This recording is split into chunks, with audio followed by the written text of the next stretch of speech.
আপনাদের অনেকেই প্রবাসীর ব্যাপারে অনেক কিছু বলছেন, সবগুলোই ভালো।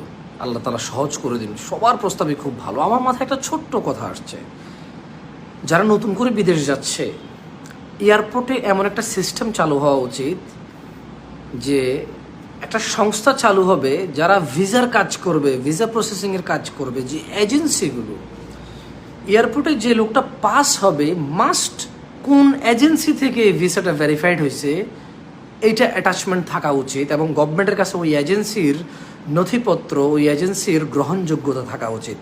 মানে আমি বলতে চাচ্ছি যে সোজা কথা, বাংলাদেশে যারা ভিসা প্রসেসিং করবে, ভিসা বেচা কিনা করে যারা, তারা একটা লাইসেন্সের মধ্যে আসবে, এবং এয়ারপোর্ট দিয়ে কোনো একটা প্যাসেঞ্জার দেশ থেকে যখন দেশের মায়া, পরিবারের মায়া ছেড়ে যখন বিদেশ যাবে দেশ উন্নতির লক্ষ্যে, তখন সে কোন এজেন্সির মাধ্যমে যাচ্ছে এইটা এয়ারপোর্ট থেকে ভেরিফাইড হবে।